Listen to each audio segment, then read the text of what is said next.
Binubuhat ng mga lalaki papasok sa ambulansya. Ano? Ang nanay ko! Itinapon ko na tong kalendaryong to ah. Kalendaryo.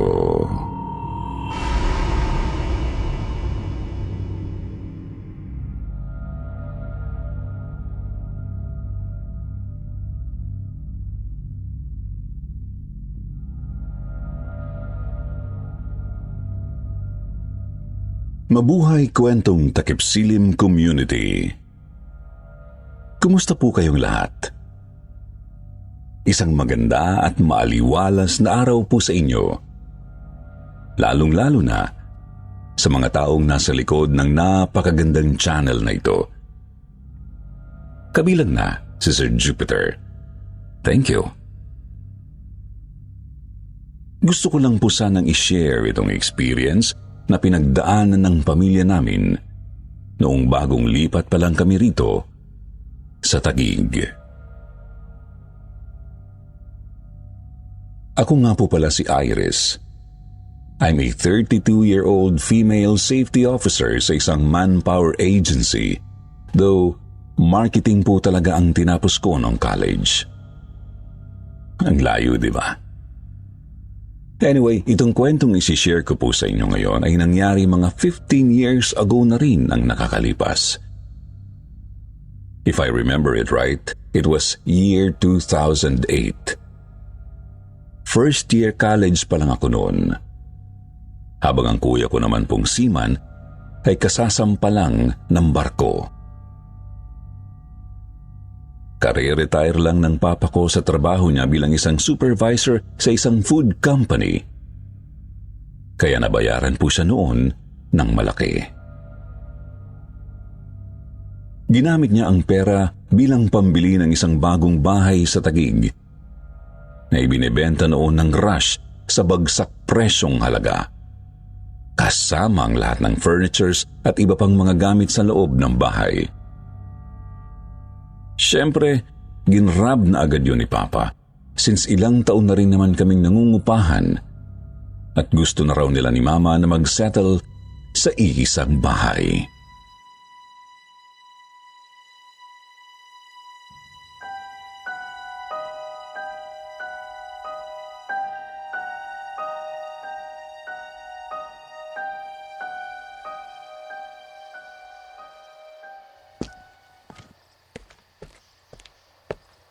Oh, anong tingin niyo sa bahay na to?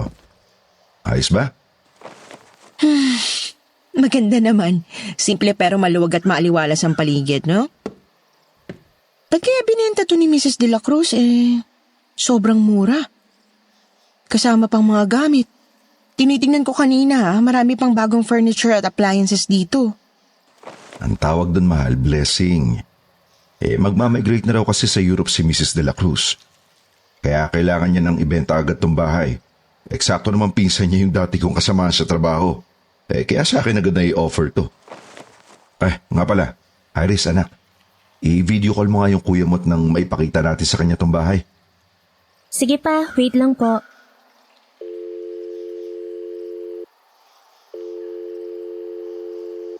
Hi kuya! Hulaan mo kung nasan kami ngayon ni na Papa at Mama. Nasa bagong bahay na kayo? Naks naman! Sana pala hindi mo na ako sumampa last month. Ay, nako anak. Sana nga nandito ka. Namimiss ka na namin ng tatay mo Ganda ng bahay bakit binenta ng mura? Yan nga rin ang tanong ko sa papa mo Baka naman haunted yan Mag-ina talaga kayo, no? Alam mo anak, sabi ko nga sa mama mo, blessing ang tawag dito. Pasalamat na lang tayo sa atin na punta tong bahay. Ayaw niya nun. Hindi na tayo mangungupahan. Joke lang naman po yun, Pay. Ang ganda nga Parang na-excite na nga akong umuwi kahit 1 month pa lang ako rito sa barko. O siya, sige na po mama, papa, bunso. Limited lang po yung oras ko para makatawag Bukas na lang po ulit O sige anak, ingat ka dyan.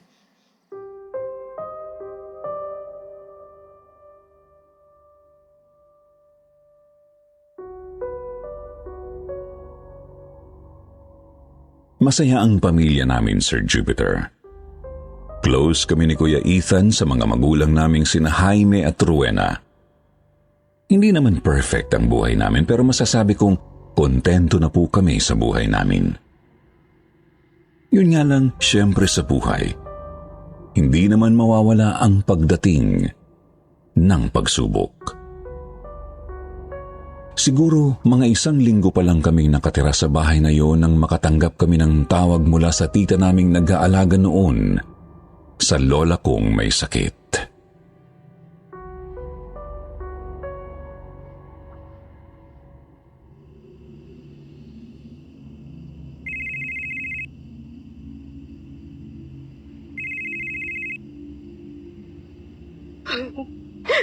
Ate Rowena, huwag kang mabibigla sa sasabihin ko, ah.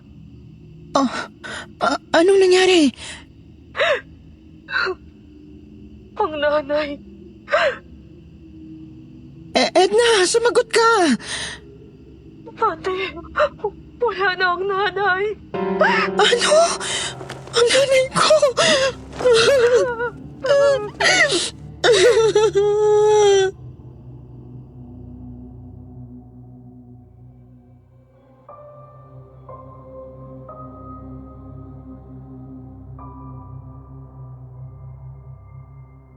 Sa pagkawala ni Lola Sir Jupiter, doon po nagsimula ang lahat.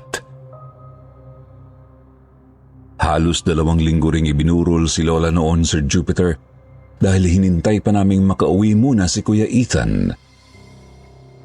Ang gusto po kasi ni Mama ay buo kaming pamilya kapag inihatid niya namin si Lola sa kanyang huling hantungan. Yun din daw po ang gusto ng lolo ko, na ng mga panahong yon ay malakas pa naman.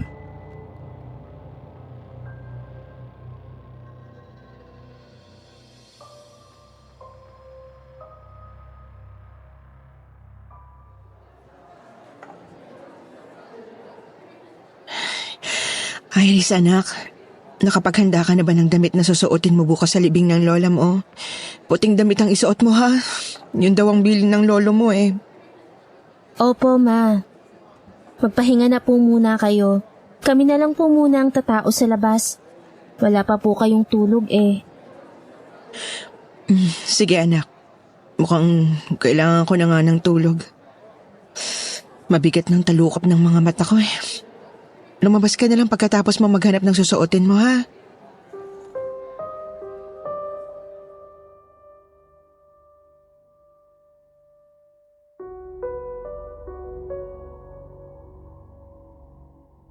Kumilos na rin naman ako agad pagkatapos akong sabihan ni Mama. Nagsimula po akong buksan yung closet na pinaglagyan ko ng mga damit na hanggang ng mga sandaling yun ay hindi ko pa rin naaayos. Sa paghahanap ko ng susuotin sa closet na yon na isa sa mga dating gamit na naroon sa bahay, may nakita akong isang kalendaryo. Normal na kalendaryo lang naman siya na gawa sa karton na inililipat yung pages kada magpapalit ng buwan. Hindi naman ito mukhang sobrang luma pero hindi rin naman mukhang bago. Kaya lang ang nakapagtataka po ay wala doong nakalagay na taon. Tapos may ilang mga petsa doon na binilugan ng kulay pulang marker.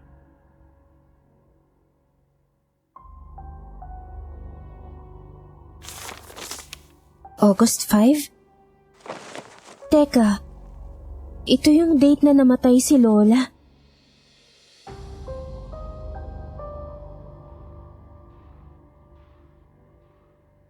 Medyo nagtaka po ako nang makita kong yung isa sa mga dates na may bilog ay ang eksaktong araw kung kailan namatay si Lola. Yun lang ang tanging date na may bilog sa buwang yun. Kaya sinubukan kong tingnan yung iba pang months ng kalendaryo at nakita kong nakabilog din yung date kung kailan magpo 40 days si Lola. September 15. Pero nagkibit-balikat na lang ako, kako baka coincidence lang. Kaya initsa ko na lang yung kalendaryo at itinapon yun sa maliit na basurahan sa kwarto ko. Ayoko po talagang mag-isip ng negative noon since medyo expected naman na naming hindi na talaga magtatagal si Lola. Ayon din mismo sa doktor niya dahil nga po marami na siyang complications that time dahil na rin sa katandaan. Nawala na sa isip ko ang tungkol dito, Sir Jupiter, hanggang sa sumapit na nga po ang 40th day ng kamatayan ng aking lola.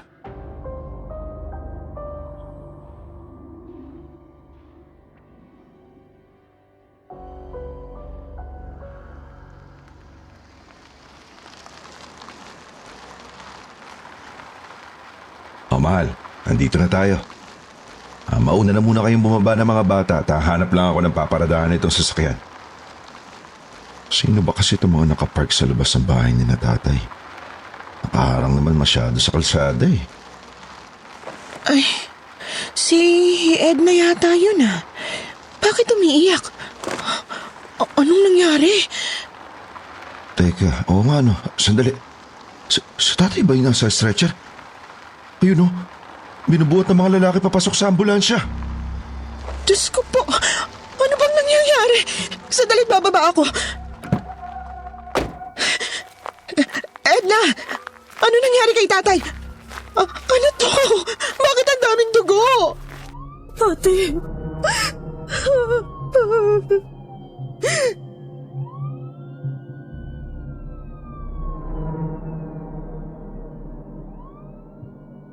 Nang araw ding yun, Sir Jupiter, pumanaw ang lolo ko. Sumunod po agad siya kay Lola. Sobrang naging biglaan ng lahat. Kaya halos manlumo po talaga si Mama ng mga panahong yun. Kinailangan pa nga namin siyang i-confine sa ospital ng mga 3 araw dahil talaga pong nag-collapse ang katawan niya dahil sa sobrang stress.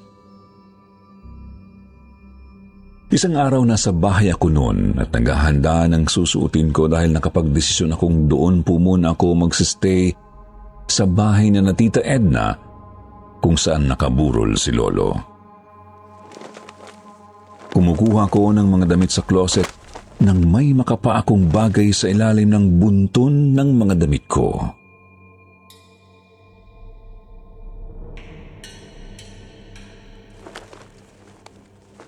Teka, itinapon ko na tong kalendaryong to ah.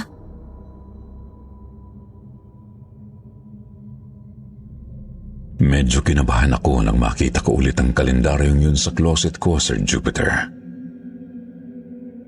Parang nakaramdam ako ng pananayo ng balahibo.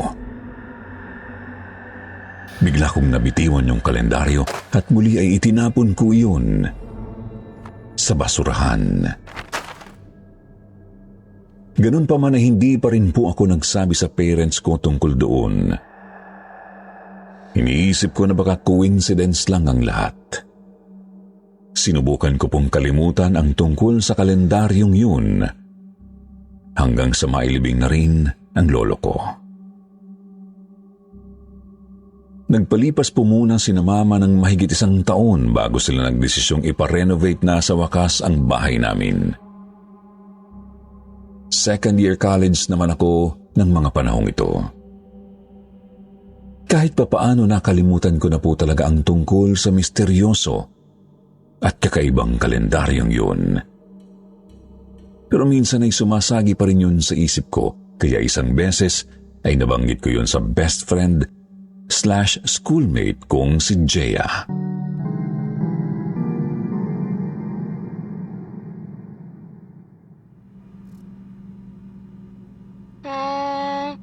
Baka naman masyado ka lang nag-overthink tungkol doon, Bes.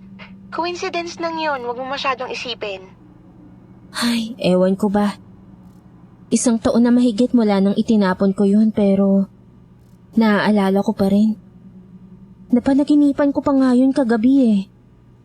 Alam mo, stress ka lang eh. Gusto mong sumama sa akin? Gala tayo sa mall. O sige, total tapos naman na ngayon yung exam week eh. Sa mall na lang tayo magkita mamaya. Magpapaalam lang ako kina mama. Sige, Bes. Text mo na lang ako, ha? Bye! Bye!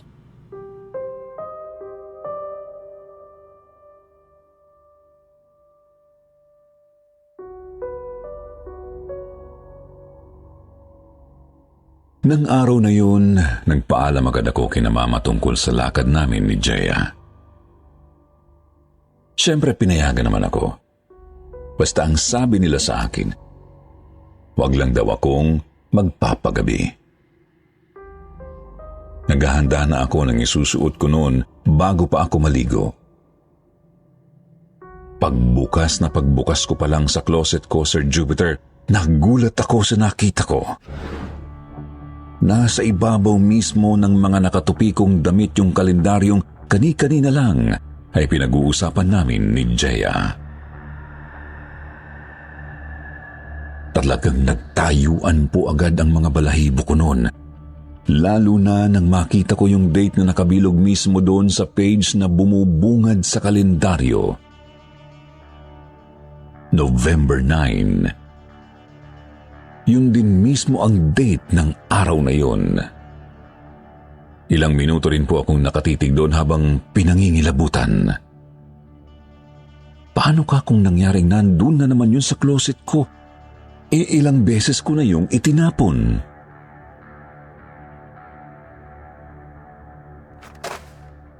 Ilang beses ko na itong tinapon na. Ano bang klaseng kalendaryo to? Si Jaya tumatawag.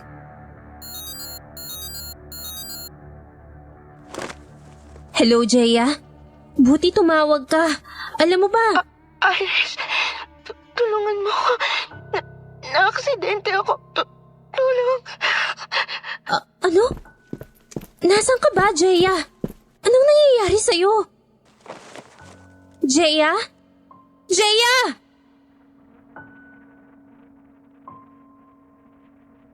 Pero hindi na ako nagawang sagutin ni Jaya, Sir Jupiter. Basta na lang pong naputol yung tawag. Literal akong nanigas noon sa kinatatayuan ko hanggang sa nabitiwan ko na lang yung cellphone ko. Eksaktong pasok ni Papa noon. Nakita niya po akong walang boses na umiiyak sa gilid ng closet ko habang hawak ko yung kalendaryo. Kalas-kalas yung cellphone kong bumagsak sa sahig kaya nag-alala po agad si Papa.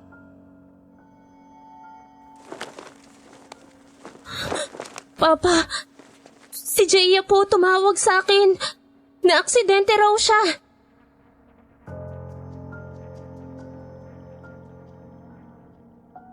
Kahit po si Papa na tarantarin ng mga oras na yun. Kinontak agad namin yung mga magulang ni Jaya at sabay-sabay naming hinanap kung saang lugar ba siya na aksidente. Doon po namin siya natagpuan sa isang ginagawang tulay malapit sa kanila, Sir Jupiter. Nahulog po doon yung motorsiklong dala-dala niya. Medyo paslide kasi yung daanang yun. Hindi po yata nakontrol maigi ni Jaya yung pagbaba niya, kaya dumire-diretso sa doon sa may malalim na part pababa sa ilog. Matarik po yun, maraming bato. Wala namang pong harang yun noon kaya si Jaya tuloy-tuloy na dumausdos pababa. Iyak ako ng iyak, Sir Jupiter, nang makita ko si Jaya na nakapamulat pa habang nababalutan siya ng dugo sa buo niyang katawan. Kaya pala hindi na niya nagawang sumagot sa akin noon kasi tumama pala yung leeg niya sa isang nakausling bato. Dead on arrival po nang dalhin namin siya sa ospital. Halos hindi po ako mapakalma ni na Mama at Papa kahit hanggang noong umuwi na kami. Hindi ko rin po nagawang bitiwan yung kalendaryo kaya nagtaka na si na Mama at Papa kung ano ba yun. Doon ko sinabi sa kanila ang lahat. Simula pa po nung nawala si Lola. Nang una kong makita, yung kalendaryo.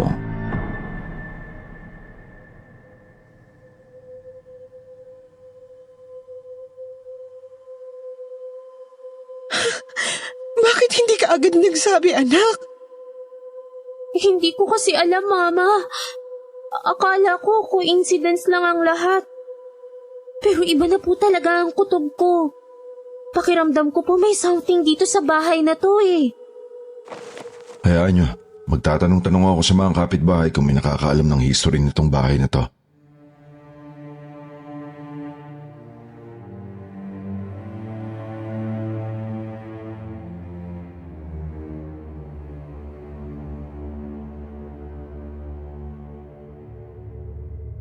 Hindi naman po kasi kami nagkaroon dati ng pagkakataong makipag-interact noon sa mga kapitbahay namin, Sir Jupiter. Dahil na rin po sa sunod-sunod na mga pangyayaring yun sa buhay naming mag-anak. Pero nang magtanong-tanong nga po si Papa sa labas, doon nabigyan ng kasagutan ang lahat ng tanong namin.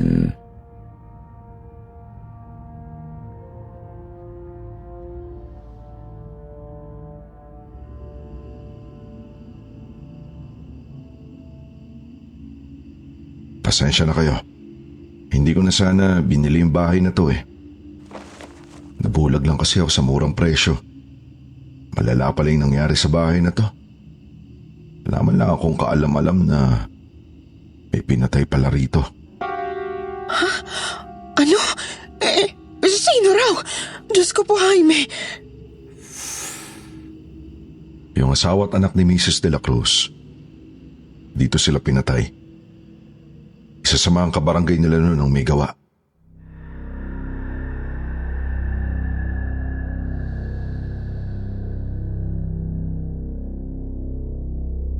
Ang mag-asawang De La Cruz ang mga dating may-ari ng bahay na to. Meron daw silang isang anak na special child, James ang pangalan. May kondisyon daw yung bata pero matalino. Yun nga lang nilalayuan ito ng mga tao sa lugar nila dahil may kakaibang kakayahan din daw ang batang ito. Sabi pa nga ng mga kapitbahay, karma raw po ng mag-asawa na nagkaganoon ng anak nila. Masasama raw kasi ang ugali ng mag-asawang De La Cruz at may usap-usapan pang galing daw po sa iligal ang pera ng pamilya nila. Although wala naman pong patunay ang issue na to, at wala rin kaming alam tungkol sa ibang detalye. Anyway, si James po, may kakayahan daw ang batang ito na hulaan ang eksaktong buwan at araw kung kailan mamamatay ang isang tao. Yung kalendaryong nakuha ko pagmamay-ari daw mismo yun ni James. Ipinagawa mismo yun ng mag-asawa para doon na lang itala ni James ang mga petsang lumalabas sa hula niya. Nang sa ganun, ay hindi na ron ito kailangang ipagsabi pa yun sa mga tao. Kaya lang makulit daw talaga ang bata. Madalas pa rin daw itong tumakas para magbigay ng babala sa mga kapitbahay nila kahit na marami nang nagagalit sa kanya. Hanggang isang araw, nilapitan daw ni James ang isang bata. Anak ito ng dating tanod sa barangay nila na natanggal sa trabaho dahil sa isyu ng paggamit ito ng pinagbabawal na gamot. Sabi raw po ng isa naming kapitbahay kay Papa, nilapitan daw ni James yung bata at sinabing ng araw ding yun ay mamamatay na ito. Narinig daw yun ng tatay nitong tanod kaya galit na galit ito kay James. Kumuha pa raw ito ng patpat para sana ipalo yun kay James pero pagtalikod nito, hindi niya namalayang tumawid pala ulit yung anak niya at nasagasaan ito ng dumadaang motorsiklo. Nagkatotoo po ang hula ni James. Dahil doon lalo raw ng galaiti yung tanod. Ilang beses daw nitong pinagbantaan ang buhay ng mag-anak na De La Cruz kaya inireport na rin nila ito sa pulis. Mga ilang linggo rin daw nagtago yung tanod. Hanggang isang gabi, umuwi si Mrs. De La Cruz noon galing sa trabaho pero hindi niya akalaing isang karumal-dumal na senaryo ang madadatnan niya sa bahay nila. Bumungad daw sa kanya yung nakahandusay na katawan ng mag-ama niya sa sahig. Naliligo sa sarili nilang dugo.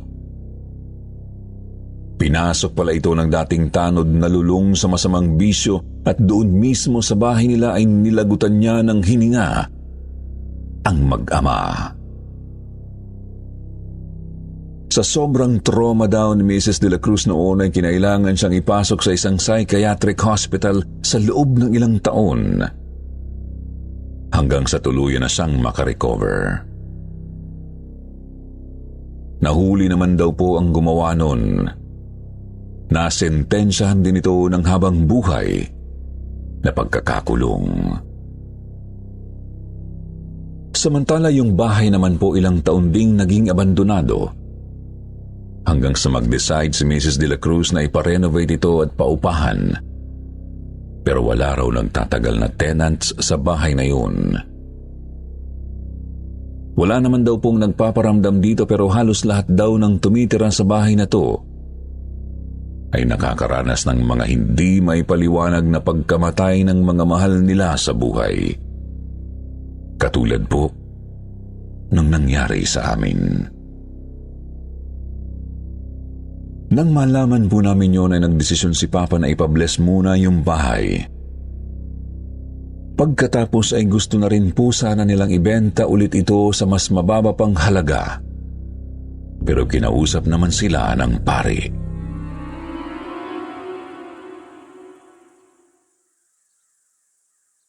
Bakit kayo aalis? Sa inyo na ang bahay na to. Hariin niyong sa inyo ito. At walang ibang pwedeng tumira dito nang walang pahintulot niyo, kundi kayo at ang Espiritu Santong isinugo ng Panginoon. Huwag niyong katatakutan ang sarili niyong bahay dahil yan ang gagamitin ng demonyo para magawa nilang pasukin ng inyong mga isip. Bakit kayo matatakot kung naniniwala kayong kasama niyo ang Diyos na siyang pinakamakapangyarihan sa lahat?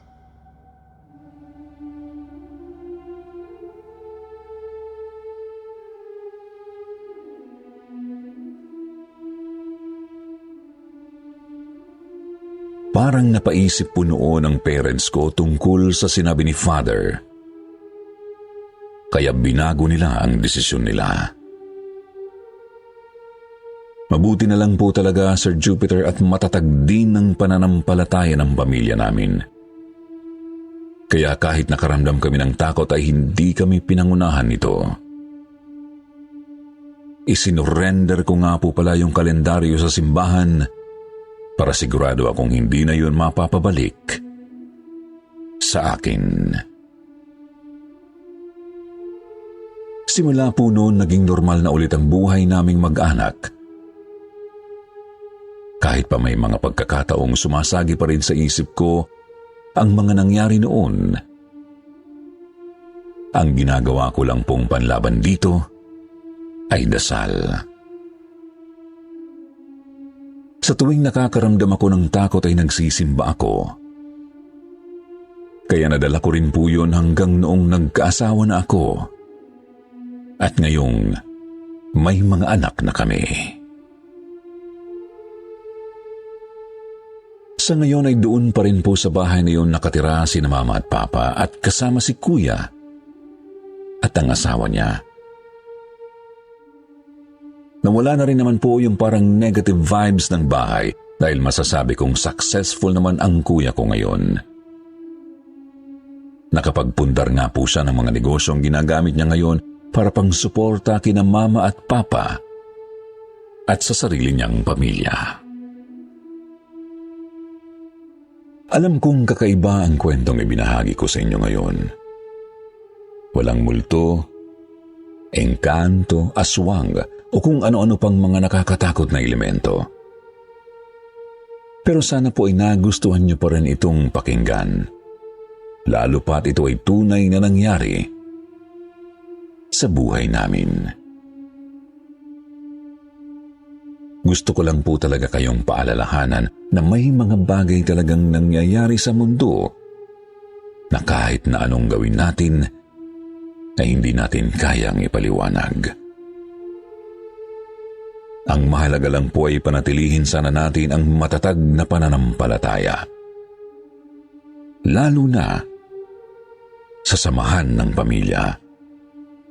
Para kahit anong pagsubok po ang dumating, ay hindi tayo nito basta-basta kayang gibain. Hanggang dito na lamang po. Iris.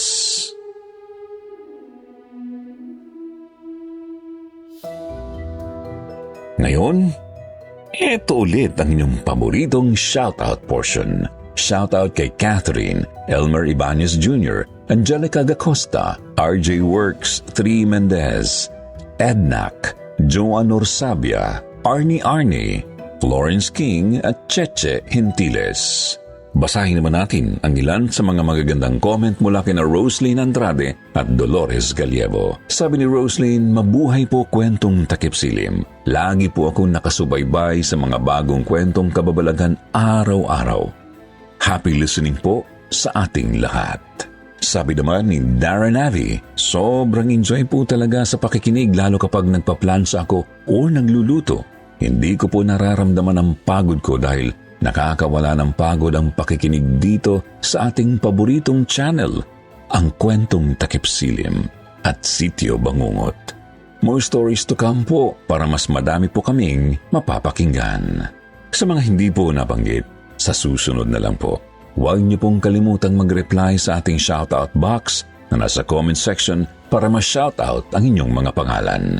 Muli po mula sa bumubuo ng Kwentong Takip Silim, ito po ang inyong lingkod, Jupiter. Nagpapasalamat.